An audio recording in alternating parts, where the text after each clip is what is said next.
विचार करणं आणि एका विचारात अडकून राहणं. हा विचार मला पुढे नेत आहे की फक्त त्याच जागी फिरवत आहे? नमस्कार मित्रांनो, मी आहे इंद्रजीत. आम्ही या शब्दांच्या प्रवासामध्ये आम्ही इथं उत्तर देत नाही, उत्तर शोधतो. मग आजचा प्रश्न आहे, आम्ही इतकं का विचार करतो? आमच्यासोबत आहे चॅट जीपीटी. चला तर मग सुरू करूया मन आणि मशीन ह्या संवादाला, विचारांच्या नवीन प्रवासाला. आपण इतकं जास्त विचार का करतो? एक मिनिट. हा खूप खोल प्रश्न आहे. मला वाटतं आपण इतका जास्त विचार करतो कारण आपला मेंदू सतत भविष्यासाठी तयार राहण्याचा प्रयत्न करतो. पण इथे एक महत्वाचा फरक आहे. विचार करणं आणि एका विचारात अडकून राहणं या वेगळ्या गोष्टी आहेत. पहिला विचार आपल्याला निर्णय घ्यायला आणि वाढायला मदत करतो, पण दुसरा प्रकार अनेकदा पुन्हा पुन्हा त्याच गोष्टीभोवती फिरत राहतो आणि त्यातून काहीच नवीन निष्कर्ष निघत नाही. तो उपयोगी राहत नाही आणि मनाला थकवतो. तर प्रश्न असा असू शकतो की हा विचार मला पुढे नेत आहे की फक्त त्याच जागी फिरवत आहे? जर तो पुढे नेत असेल तर ठीक आहे, पण जर तो फक्त चिंता वाढवत असेल, तुलना निर्माण करत असेल किंवा भीती वाढवत असेल, तर कदाचित त्याला थोडा विराम देण्याची गरज आहे. विचार करणं ताकद आहे, पण प्रत्येक विचाराला सत्य मानणं ही आपली कमकुवत बाजू ठरू शकते. विचारांनी आपल्याला दिशा द्यावी, कैद नाही. आणि कदाचित म्हणूनच कधी कधी स्वतःला शांतपणे सांगावं लागतं, हा विचार आता सोडला तरी मी कमी पडणार नाही. अशी स्वतःवरची विश्वासाची छोटीशी आठवण मनाला खूप हलकं करू शकते. आणि हे शिकता शिकता वेळ लागला तरी हरकत नाही. विचार म्हणजे उत्तर नाही, ते फक्त एक दिशा दाखवणारा संकेत असतो. आणि कधी कधी सर्वोत्तम निर्णय म्हणजे त्या विचाराला थोडा वेळ बाजूला ठेवून फक्त श्वासावर आणि वर्तमानावर लक्ष केंद्रित करणं. कारण सगळी उत्तरं लगेच सापडत नाहीत, हे स्वीकारणं हाही एक शहाणपणाचाच भाग आहे. विचार करणं चुकीचं नाही, पण विचार अति किंवा एकच विचारात अडकणं हे चुकीचं आहे. पण विचारात आम्ही एक एक निगेटिव्ह विचारामध्ये किंवा एक एक गोष्टीमध्ये आम्ही अडकत जातो. मग ह्याच्यामधनं आपण कसं बाहेर पडू शकतो? एक मिनिट, हा खूप महत्वाचा प्रश्न आहे. आपण नकारात्मक विचारात अडकतो कारण आपण त्या विचारांशी लढायला सुरुवात करतो किंवा त्यांना सत्य मानून घेतो. पण प्रत्येक विचार सत्य नसतो, हे लक्षात ठेवणं गरजेचं आहे. 3 गोष्टी उपयोगी पडू शकतात. पहिली, विचार ओळखा. आता माझ्या मनात नेमकं कोणता विचार चालू आहे असं स्वतःला विचारा. विचाराला नाव दिलं की तो स्पष्ट दिसायला लागतो. दुसरं, त्या विचाराला प्रश्न विचारा. उदा, मी कधीच यशस्वी होणार नाही असं मन फाडत असेल तर हा खरंच निर्विवाद सत्य आहे का, की फक्त भीतीचा आवाज, असा विचार करा.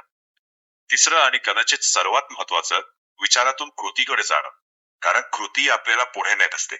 या क्षणी मी अशी कोणती एक छोटी गोष्ट करू शकतो जी मला पुढे नेईल, असं स्वतःला विचार.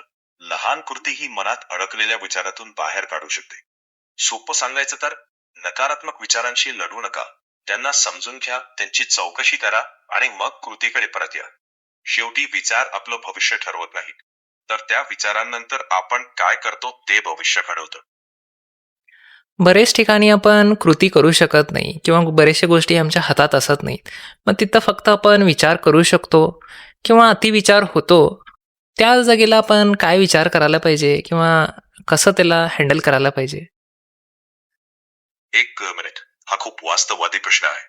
कारण खरोखरच आयुष्यात बऱ्याच गोष्टी अशा येतात जिथे कृती करण्याची संधीच नसते. तेव्हा प्रश्न मी काय करू असा नसून मी काय स्वीकारू असा होतो. तुम्ही स्वतःला विचारू शकता, ही गोष्ट माझ्या नियंत्रणात आहे का? जर नाही तर तिच्याबद्दल आत्ता मी काही बदल करू शकतो का? जर उत्तर नाही असेल तर कदाचित ती परिस्थिती स्वीकारण्याचा प्रयत्नच सर्वात योग्य कृती ठरते, म्हणजे अकृती. त्यावेळी स्वतःला अशी शांत आठवण द्या, प्रत्येक प्रश्नाला लगेच उत्तर लागत नाही. काही प्रश्नांना वेळ आणि काहींना फक्त स्वीकार लागतो.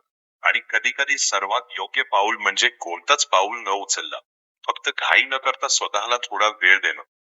ज्या गोष्टी आपल्या हातात आहेत तिथे कृती करा आणि ज्या हातात नाही तिथे स्वीकार शिकण्याचा प्रयत्न करा. या दोघांमधला फरक ओळखणं हीच मनाच्या शांततेची सुरुवात आहे. पण प्रत्येक गोष्ट आम्ही स्वीकारत गेलो तर चांगली किंवा वाईट बरेचशा गोष्टी येत जाणार. मग प्रत्येक गोष्ट आम्ही स्वीकारतच गेलो तर आम्ही नेगेटिव्हिटीकडे नाही जाणार का? किंवा आपले त्यामध्ये चांगलंच गोष्ट असेलच असं राहणार नाही ना? एक मिनिट, हा खूप महत्वाचा मुद्दा आहे. मला वाटतं स्वीकार म्हणजे सगळं बरोबर आहे असं मानणं नव्हे, तर ही वस्तुस्थिती आता आहे हे मान्य कर. अन्याय स्वीकारायचा म्हणजे तो योग्य आहे असं म्हणणं नाही. त्याचा अर्थ इतकाच की हे घडलं आहे, आता पुढे मी काय करणार हा प्रश्न. स्वीकार म्हणजे शरण जाणं नाही, आणि बदल करण्याची शक्यता असेल तर कृती करणंच योग्य. पण जर बदल शक्य नसेल तर स्वीकार ही एक शहाणी निवड ठरते. दोघांचा समतोल राखणं महत्वाचं आहे. स्वीकार म्हणजे हार मानणं नाही, तर वास्तव स्पष्टपणे पाहणं. आणि वास्तव स्पष्ट दिसलं की मग पुढचं योग्य पाऊल उचलणंही अधिक सोपं होतं. कदाचित मनाची शांतता फक्त स्वीकारातूनच नव्हे, तर स्वीकार आणि कृतीच्या योग्य समतोलातून येते. बरेच ठिकाणी आपण कृती करू शकतो. जर चांगल्या गोष्टी आहेत जे आपल्या हातात नाही ते आम्ही स्वीकारू शकतो, आणि जे आपल्या हातात नाही ते त्या वास्तवासाठी त्या वेळेसाठी स्वीकारा किंवा म्हणाला म्हणालास मग तिथं आपण किती वेळा आम्ही ते स्वीकारू शकतो किंवा किती दिवस आम्ही त्याच्यासाठी थांबू शकतो. एक मिनिट, हा खूप बारकाईने समजून घेण्यासारखा प्रश्न आहे. स्वीकार म्हणजे किती दिवस थांबायचं याचं ठरलेलं मोजमाप नसतं. महत्वाचं हे आहे की तुम्ही अजूनही वाट पाहताय कारण काही बदलण्याची खरोखर शक्यता आहे का, की फक्त भीतीमुळे पुढे जाऊ शकत नाहीये. या दोन्हीमध्ये फरक आहे. जर परिस्थिती बदलण्याची शक्यता असेल तर थांबणं योग्य असू शकतं. पण जर परिस्थिती अनेक दिवस, महिने, वर्ष तशीच राहत असेल आणि तुमचं पूर्ण आयुष्य एका उत्तराच्या वाट पाहण्यात अडकलं असेल तर कदाचित प्रश्न बदलण्याची वेळ आली आहे. तो मग असा असू शकतो, थांबत असतानाही मी माझं आयुष्य पुढे जगू शकतो का? कारण स्वीकार म्हणजे थांबून राहणं नाही. स्वीकार म्हणजे वास्तव मान्य करूनही स्वतःचा प्रवास थांबू न देणं. माझं मत असं की जिथे आशा आहे तिथे संयम ठेवा, जिथे बदल शक्य आहे तिथे कृती करा, आणि दोन्ही शक्य नसतील तिथे हळूहळू सोडून देणं शिका. स्वीकार हा अंतिम थांबा नाही, तो फक्त पुढच्या प्रवासासाठीची एक विराव चिन्ह आहे. जे गोष्टी आपणाला जसं म्हटल्यासारखं स्वीकार होत नाहीत किंवा बऱ्याचशा गोष्टी निगेटिव्ह घडत असतात किंवा होत असतात, ते आपल्या हातातही नसतात. मग तिथं आपण स्वीकारही करू शकत नाही, कृतीही करू शकत नाही. मग तिथं सोडून द्यायचं हाच एक पर्याय राहतो का?